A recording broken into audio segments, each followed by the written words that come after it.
Day 13 of me getting back into shape.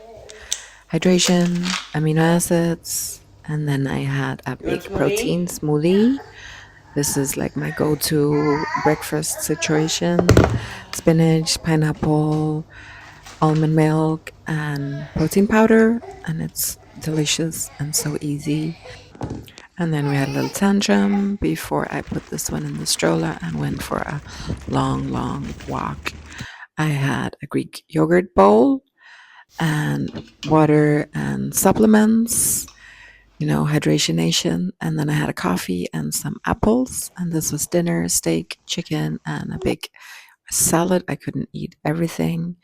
Instead, I chose to eat some of these, and they were like delicious. I had an orange and some cashews. And then I ended the night with some yoga, tea, and kitty cat cuddles. That's all for today. Bye.